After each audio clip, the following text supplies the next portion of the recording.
Good evening and welcome back to Let's Play Leviathan, the last day of the decade. When we left off last time, we finished episode 2, so now we are on episode 3. Things are starting off with a bit of a bang. Our guardian tracked us down here, so how did he know to find us here? There's a good chance he's going to figure out what we're up to, but I don't know, the plot thickens. We found out that he had a legal agreement with Mom to take us in.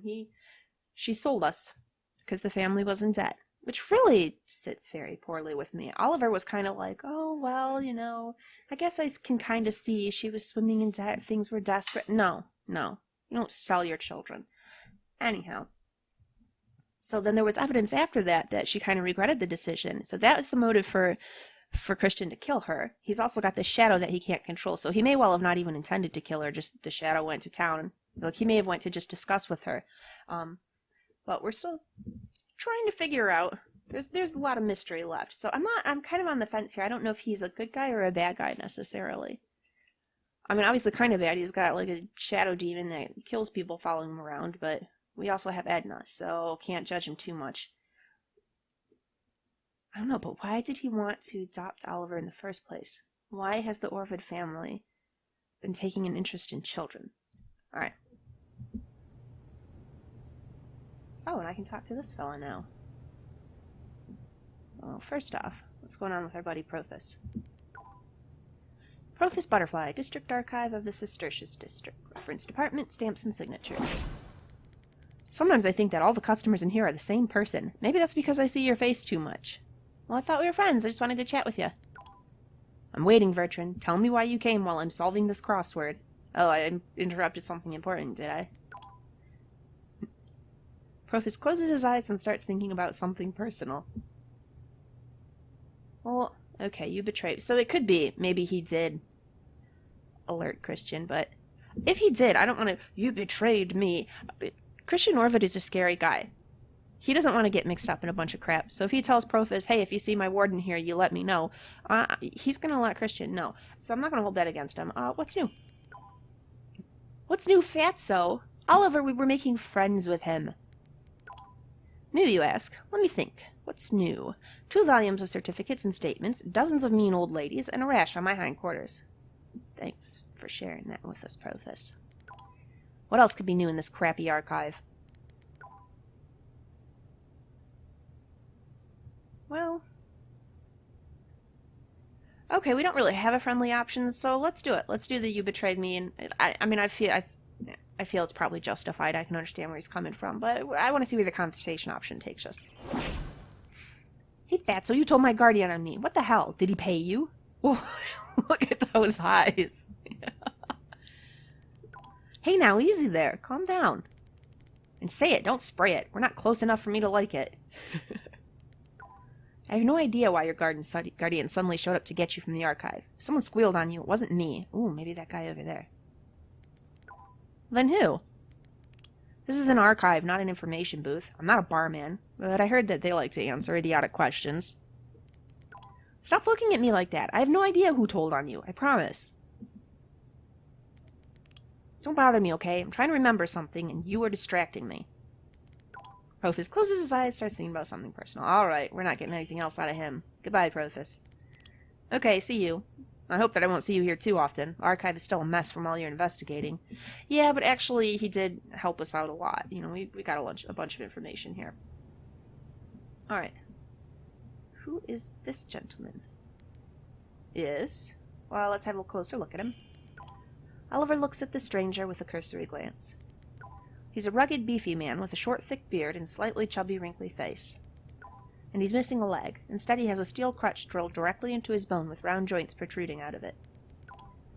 And who are you? Who are you? He did ask us first, Oliver.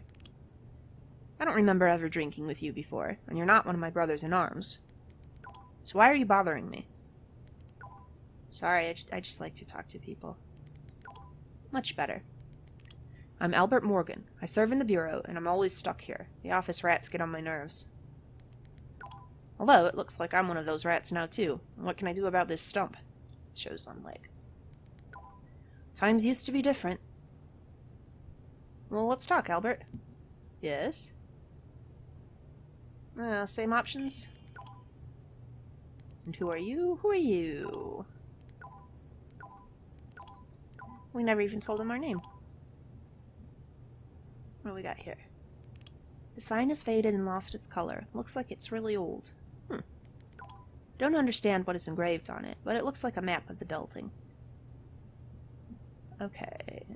We don't want to go back in the archive room, I'm thinking. The wooden door is tightly closed. If you look at it closely, you can see a small sign that says library room. Alright. Let's go out and face our guardian. Oh! I have to make sure that I've hit all the clues well. Oh, I see. The amber from my mother's ring and the newspaper cutouts of the missing children. So, don't leave yet. After reflecting, Oliver walks away from the door. We've not hidden anything yet. Okay, where am I gonna hide stuff? In this room?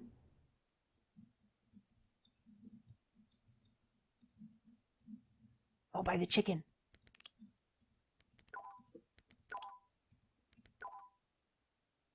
Oh, I can't put my stuff in there? Alright. We'll go away. That's just the same as we had before. Well, let's access our items. What are we gonna do with this? How am I gonna hide it?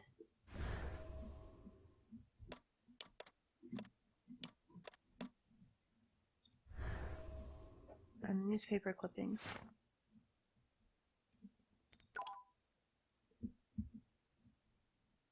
Let's examine the bag.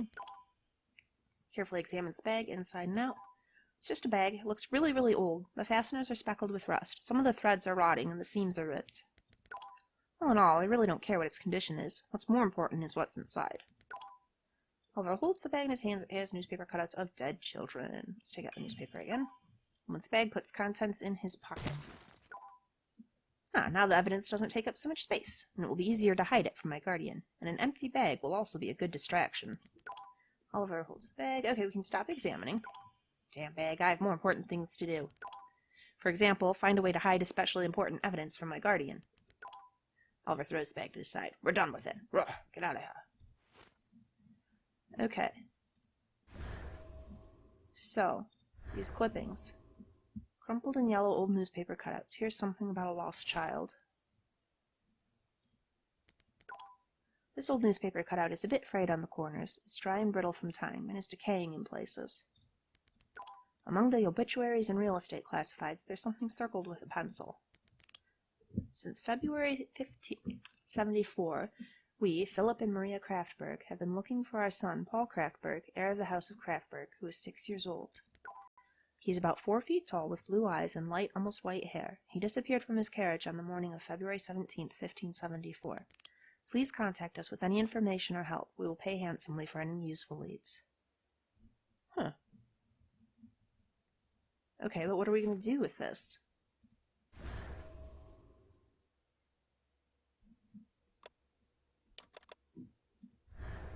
What are we going to do with this thing?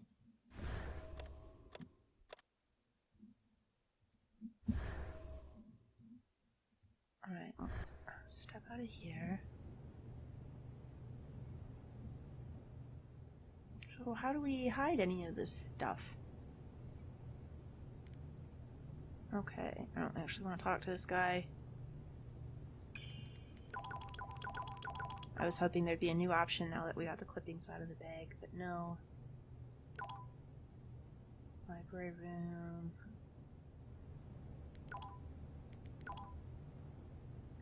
Okay, we don't have anything hidden at all. But I don't really get how I'm supposed to. I guess we could talk to Prothus.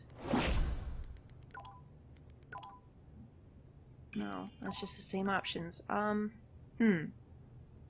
Well, I suppose just go for it. Because I don't know what else to do. Alright. Sure. Oliver grabs the door's handle. The neighing of horses can be heard behind the door. Looks like my guardian has come to take me home. Kristian is well aware of the rules of the game in high society. He understands that you have to show everyone your wealth and power. Nobody knows but me that in reality Kristian is introverted and modest, and that is respectful. Really? To be honest, many of my garden youth's qualities are worthy of respect. Being a cold-blooded killer, strict stepfather, and noble is a strange combination. Oliver opens the door and goes outside. Oh, there he is. Hello, my boy. Glad to see you again. Hello, Kristian. You look exhausted and tired. Obviously, school is really hard. Yeah, I was studying. But maybe you're not tired from school, but from something else. Do you want to talk about it? Kristian, what do you mean? That was a stupid question. I already knew what he meant. You're late. You missed your curfew. It's almost 9 p.m., Oliver. That's not that late. Because of you, I had to get people up and go looking for you. What are you thinking about? Sorry, Kristian. Did I hit you hard? Does it hurt? No, it's okay. I'm sorry. Growing up is painful. It can hurt, but sometimes it needs to hurt. But I still haven't heard your answer, Oliver. What were you doing at the archive at such a late hour? Well, I was studying. I kind of visited a friend because we made friends with Profus, looking for evidence, but we don't want to be... I don't think we want to go into it quite that accusatory. Studying history. I was studying history. We have a test tomorrow, and I don't know the material, so I went to the archive. Did it go well? It was great, Kristian. Tomorrow I'll definitely pass. You'll see. Are you sure that you can pass if you've only studied ancient secrets? Kristian, what are you talking about? He knows what we're talking about, Oliver. A little bird told me that you were thinking about digging up your past. Well, I have a right. It's my past. Why, Oliver? What's the reason? Are you mad, or... Kristian. Don't say anything. I wanted to believe that there's more to the story than just anger. Something more intense. When I found out that you were investigating the death of your hapless mother, I felt something I've never felt before. I felt joy, Oliver. Really? Joy? Yes, joy. Happiness, Oliver. I admire your courage. I admire your deep sense of justice, which leads you forward even after so many years. I remember when you were small, Oliver, like this. A tired, disheveled, frightened boy. Your face was lit up with righteous fury, and you were yelling, Edna, kill them! Yeah, what happened with that? How come she didn't? That's how I remember you that night. Okay, yeah, so he's totally known all along. We've just never talked about it. I don't know, this is really interesting, because we were all prepared for him to be the bad guy, but I don't know. He's got a lot of qualities that Oliver respects. He respects Oliver. Maybe we're more on the same side than we realize. And I see that your righteous anger still burns inside you. It has grown over the years and taken over your soul. Your whole body is this light, and it's making itself known. The whole city whispers, Oliver Vertran, did you hear? Oliver is looking and looking for his mother's murderer. And this glow is brighter now, and I, drawn in by the light, run to you and find you here, in the archive. It was an unexpected finish. Expected and grandiose, the only true, reasonable, and correct thing to do. It was a noble finale, worthy of going down in aristocratic history. Why is he so happy? What, is he not afraid of what can happen next? Well, I bet he's going to try to tell us his side of the story if we just wait, Oliver, and maybe it'll change our mind. You're great. I'm proud of you, Oliver. I always wanted you to grow up to be a real aristocrat. Honest, brave, self-confident, and ready to fight for justice no matter what the cost. Oliver. Now I want to ask you one thing. I want to soberly discuss with you something in great detail. Empty your pockets, Oliver. I want to see what you found. Okay, maybe I'm a fool, but I kind of trust this guy. This isn't going how we expected. He's known. He's known all along, obviously. He could have killed us at any point before now if that's what he really wanted to do. Let's pony up the evidence. We'll just put it all out there, and we'll have a discussion. Oliver empties his pockets and gives the evidence to his guardian. Kristian takes the old leather bag from the archive in his hands. What is this? What's this stuff? Peeking inside the bag. Empty. Tell me honestly, why do you need this horrible old purse? When we get home, give it to the servants to throw out. Among the items taken out of Oliver's pocket, Kristian noticed his mother's ring with the amber removed. Oliver, why did you remove this stone? Kristian, I didn't take it out. That's how it was. Oliver, just tell the man the truth. Lie. Yep, he knows. I'll repeat the question, Oliver. Why did you take the stone out of the ring? Just tell him. Let's get it out there. I don't know what to say. When he looks at me like that, it seems like he can see right through me. Oliver? You saw the shadow in the amber. You saw it, right? Yes. That should not be known, Oliver. No one should know. Ever. Now I'm going to throw this ring away, and we're going to forget about it. Kristian, no. Sit down. Sit down now. Sit down, sit down, sit down. Okay, so he's throwing away our evidence, and that sucks. But mostly we were looking for vengeance anyhow, so, I mean, we got proof enough for ourselves if we do decide that we still need to kill him. What about the newspaper clippings? Kristian hits me repeatedly, and I think I'm about to lose consciousness. Oh, boy.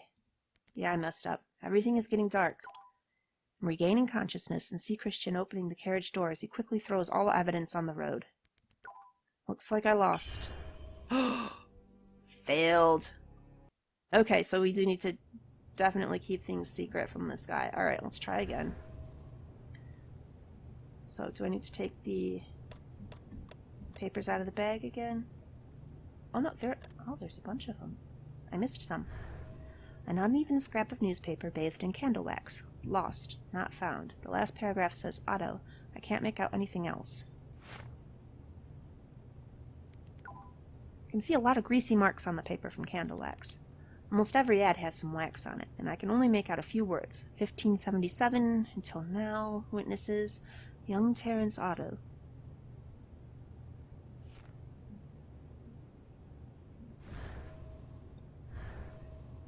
Cutouts of newspaper stories, an obituary picture of a young man, and a couple of paragraphs written in small font.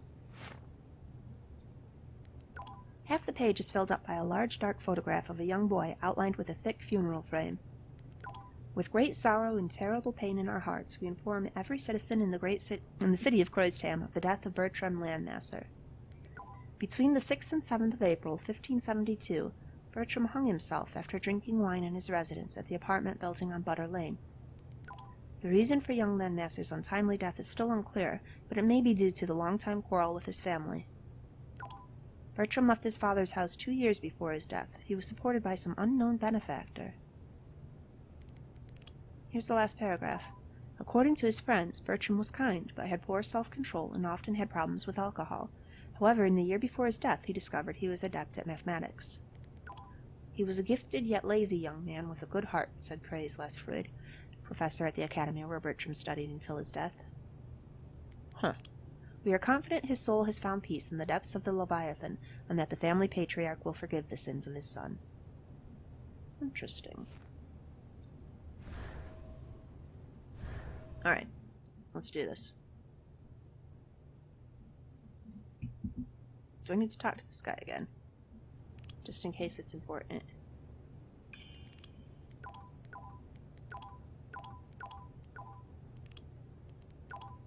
Okay, there we go. Now, let's do this.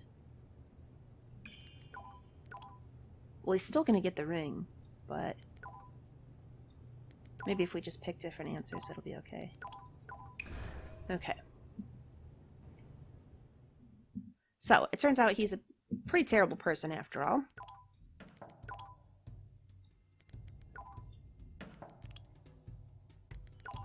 Alright. Missed curfew, it's 9. What are you thinking about? Ooh. I mean, that was my first hint right there when he smacked us. I just thought maybe that was the normal discipline here. Okay.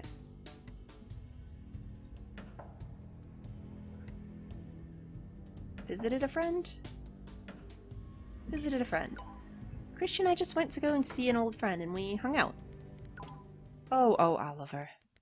My boy, control yourself. Listen to your father's loving counsel.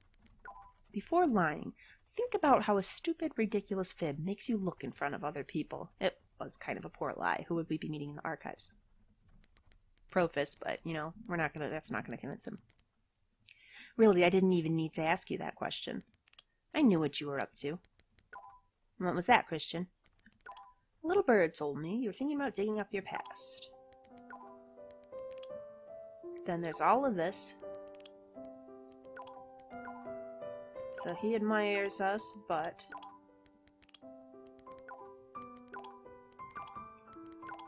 well, it wasn't expected. So... what now? Okay, empty your pockets. Why? Why, Kristian? You won't kill me if I don't give it to you, will you?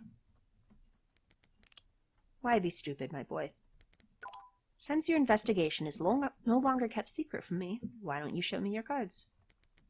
I'm curious, Oliver. No more. Alright, I gotta give him the evidence. Old leather bag. Throw it out, he says. Mother's ring. Why did you remove the amber?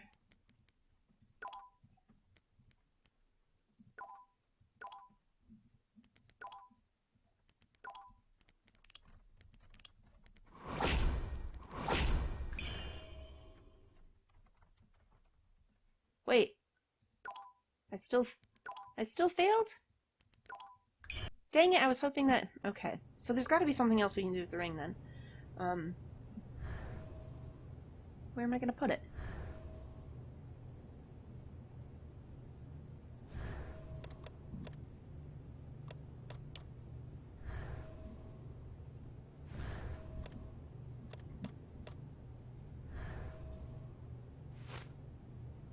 Oh yeah, let's put it back together. Ah, Oliver carefully puts... and that was the hint when he asked me so emphatically, why did you take the stone out? Duh, okay. So, stone's back in, quiet click is heard, and the stone is put back in its place. Mother's ring looks like it did before. Now, even the most astute observer, when looking at the stone, will barely notice that you can take it out and use it for something else. Okay. So, that should be good. And then we're good on the newspaper articles, I think, because we took them out of the bag. So I don't think he found those. Alright. Let's try it now.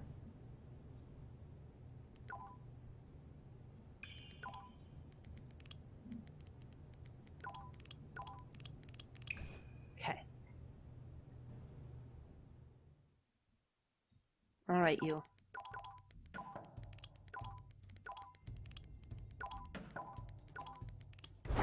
Ooh. Okay, so we'll go back to the studying history. Well, no, we might as well, third time. Just be out with it. Looking for evidence. I was looking for evidence to use against you. I know that you're guilty of killing my mother, and I want to punish you for it. Honesty. That was commendable. I know, my boy. I know about your search. You know how. Little bird.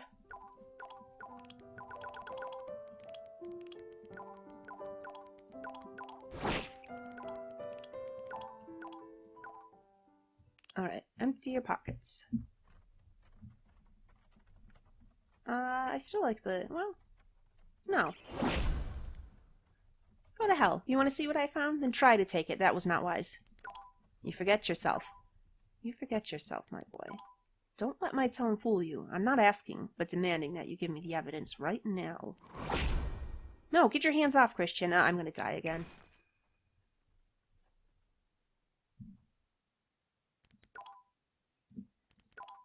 Everything's dark. He throws it all away. Okay, yeah, I'm doing really poorly here. Okay, let's get this back together.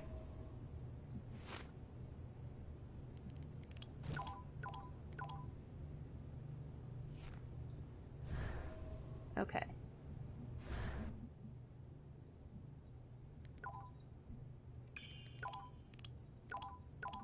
We'll try it again.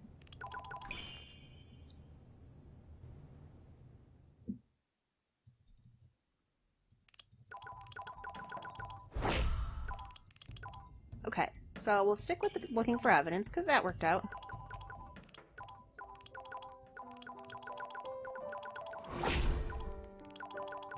Okay.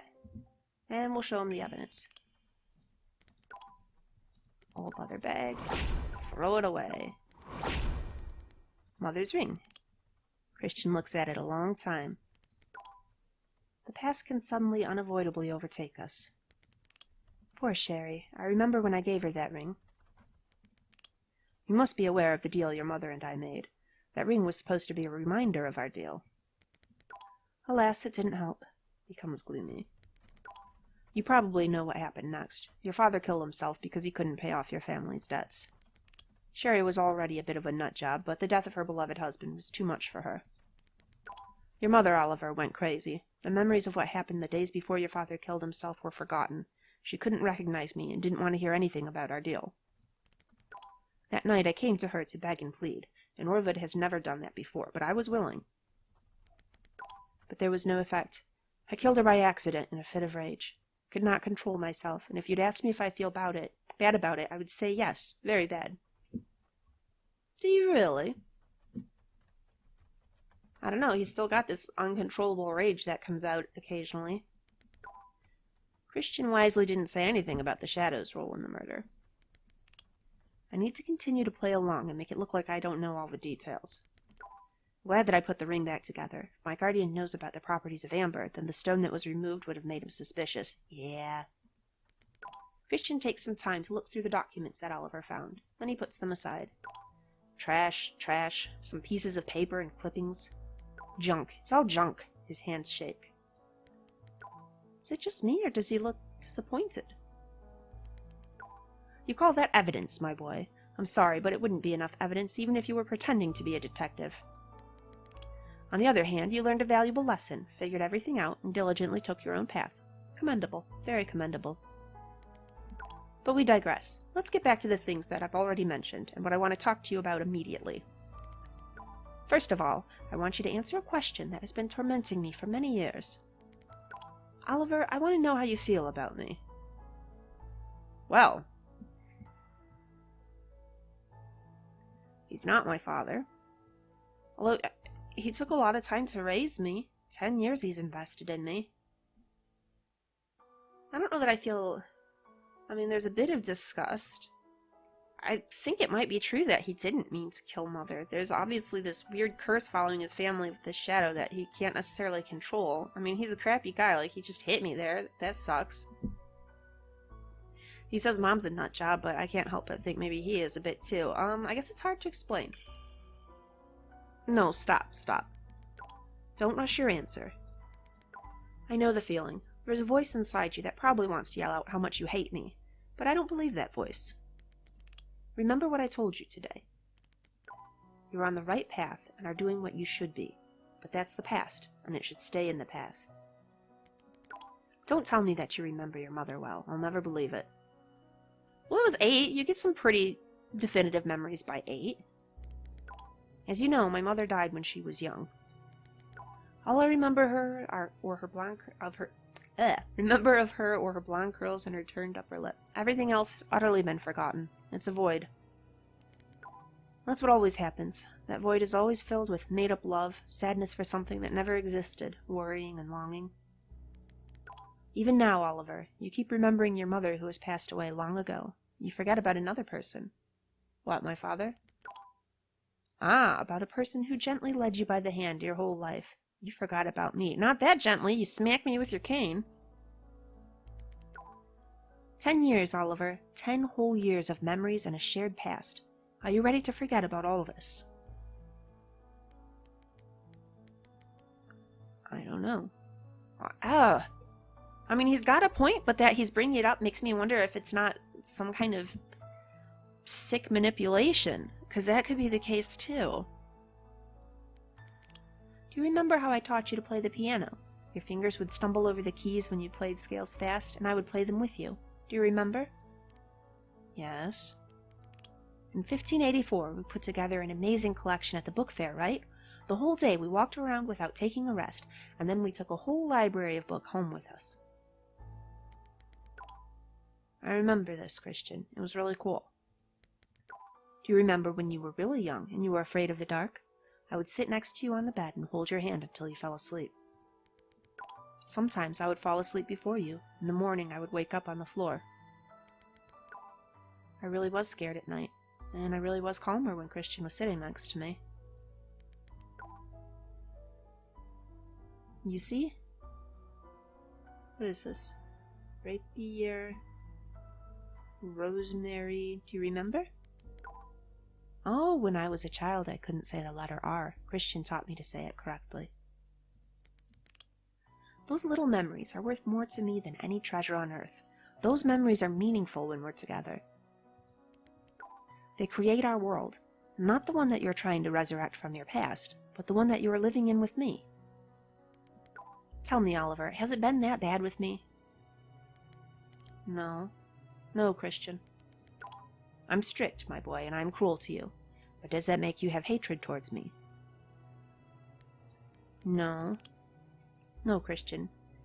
I don't know, a bit of cruelty would make me kind of hate him, but... Did you want to put me behind bars out of a sense of justice? Is that the way it should be? Is that right? No. Yes, Kristian. Oh. How can this justice compare to even a small drop of love that I have for you? Well, that's a tricky argument. It's hard to compare. The more I think about how I feel about my guardian, the harder it is for me to answer that question.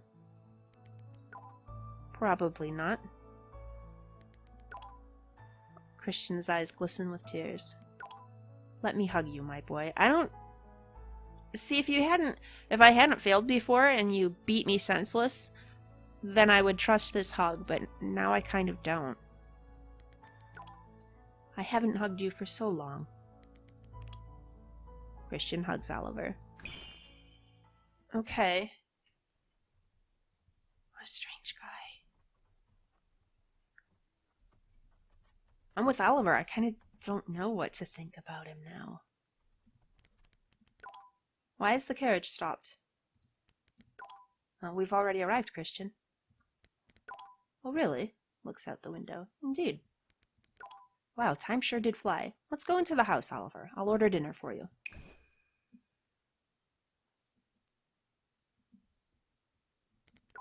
Finally, I'm home. I'm depressed, exhausted, and angry at myself. Confused, Oliver. There's a lot of strange information that you were hit with today. There's a lot of things you gotta try to sort through. It's not a clear-cut black and white situation. Kristian called me for dinner, but I don't want to eat, so I refused. It seems he's upset. And you're feeling bad that he's upset, but they are also feeling bad that you're feeling bad, because you feel like you shouldn't care if he's upset, but you do. Thinking about it, the whole day was a bitter mockery of me trying to learn the truth. 10 years of going around looking for nothing. Turns out that all I had to do was go to the archive and study some documents for a couple of hours. Way to go, Oliver Vertran. You're incredibly stupid. What's even worse is that all my evidence means nothing. Well, I wouldn't say that. I mean, we have a clearer picture, a little bit, of what happened. It's still very murky, but the evidence gives us at least something. I'm not even sure that I want to punish Kristian, but I won't stop either. That's probably the best route. At this point, hold off on judgment of him. We still don't know all the facts, but keep trying to get to the bottom of this. Besides, I don't know if he has anything to do with those newspaper clippings about the missing children. Something tells me that those clippings are very valuable. Hey, Edna. Okay, before we talk to you, let's look at everything else in here. It's a small landscape of my old house. My guardian gave it to me when I turned 14. Well, that's actually a really thoughtful kind of gift. These past 10 years I've spent with him are full of warm, joyful memories. I used to not want to notice.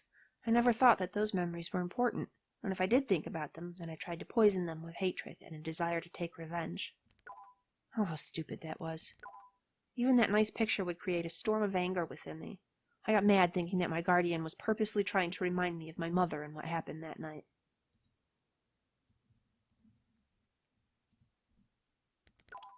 Kristian has a strange habit. He always draws the curtains in his room and always asks me to do the same.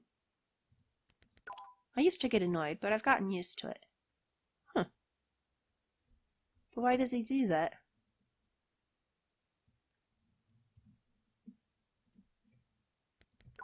It's a fluffy old shawl made from tough, prickly wool. It's one of the few things that I still have that reminds me of Mother. Even after so many years, it still has a faint, warm scent that makes its way through the smell of lavender soap. When it was cold outside, or when I was afraid of the dark or being alone, Mother would come in, cover me up with that shawl, and sit next to me on the bed. Sleep, my dear. Soon it will be morning. The sun will come up over the mountains and give light to the whole world. But for now, just sleep. Mom, I can't sleep again. Oh, I wish to hear your lullaby one more time.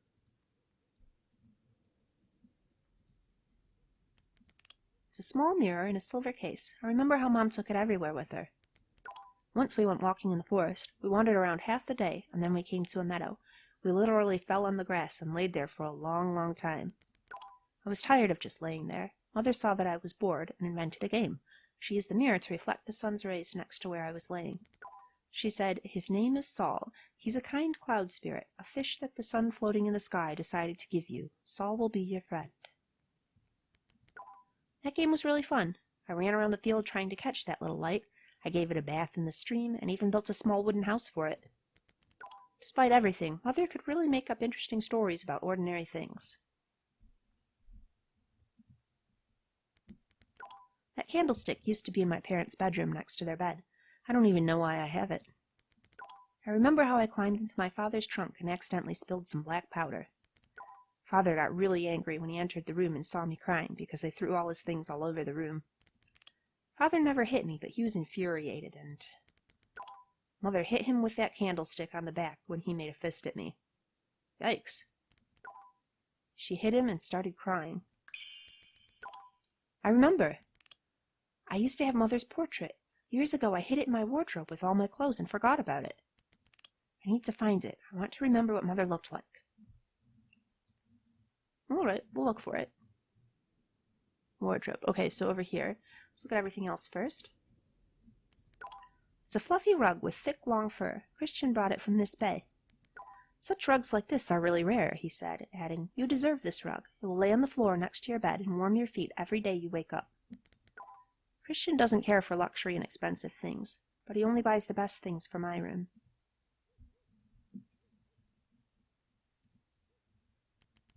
A magic hourglass. Fine quartz sand goes down a spiral and pours out and looks like glittering gold dust. The hourglass's base has an inscription that says, "Spend time wisely, it's priceless." Kristian loves giving gifts that teach you something. 2 cabinets full of books. Kristian buys me books every chance he gets. He's tried to instill in me a love for reading since I was young. And he succeeded. Okay, let's take a look at this one. Ah, good evening, my lord. I've been waiting for you so long. I'm glad you're back.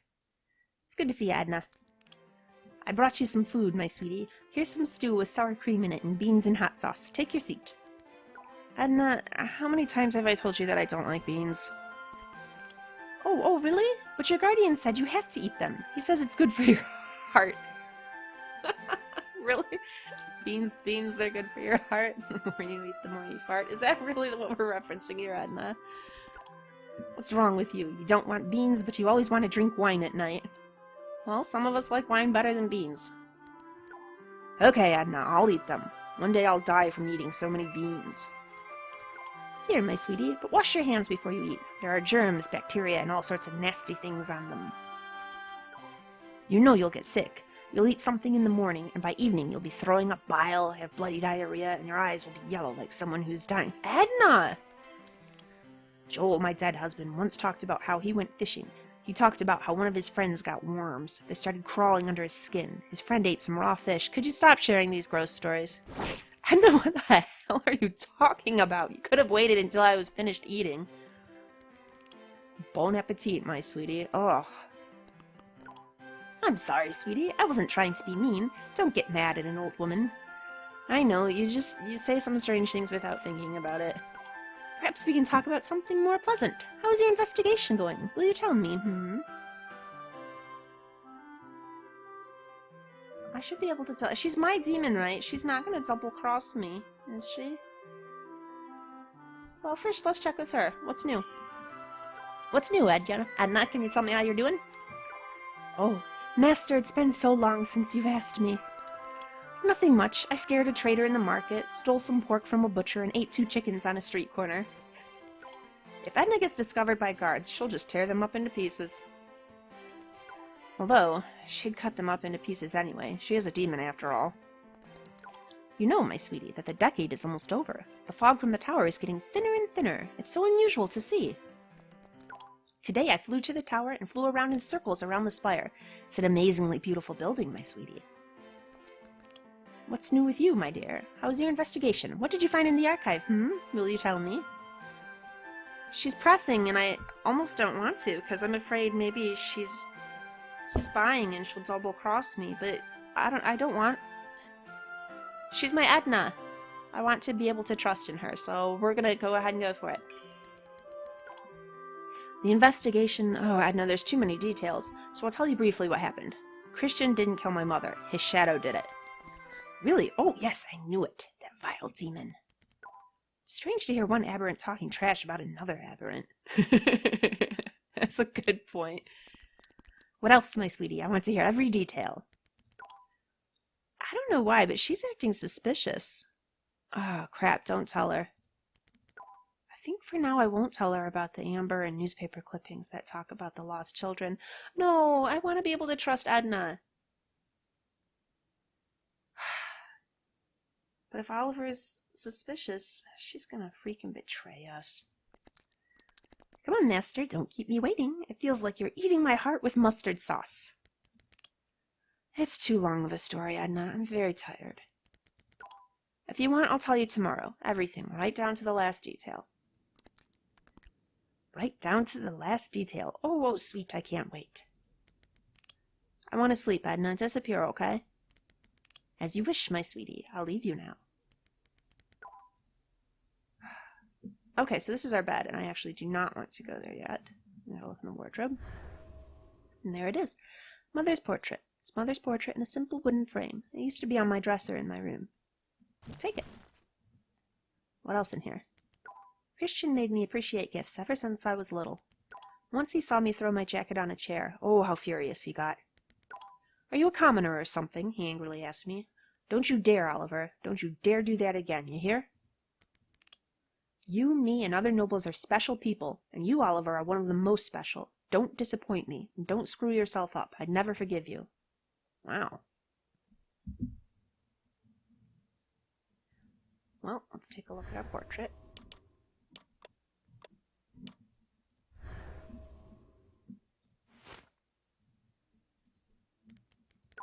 There it is. Mother, I almost forgot what you looked like. It's easier for me to think of this as just a portrait of a pretty lady. Mother was really wonderful. Those eyes, and she always kept her lips slightly open. I just remembered something. The memory I have is like an old translucent film. It's worn out and faded, and light passes right through it, making it difficult to see the details. But at least I can still see it. I was still a baby, lying in my cradle and covered with a white, fluffy blanket. Mother got me out of the crib, stroked my face, and rocked me. She whispered something to me. I didn't understand what she was saying, but that doesn't matter. I can pretend that she's saying anything I want her to say. I really wish I could touch her, for her to touch me in return. I would really like that. I want it more than anything in the world. Poor Oliver. Oh. Oliver puts the portrait aside.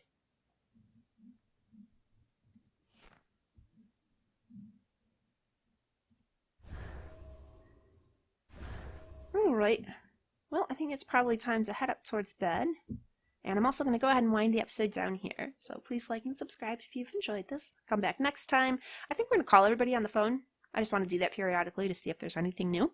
Then we'll go to bed and hopefully continue on with our investigation. I'm really nervous about Edna now. I like Edna, but she's being suspicious. So has someone else got some kind of control over her? Does she have some kind of ulterior motive? Oh, I don't like that. I don't like having Zout of Edna.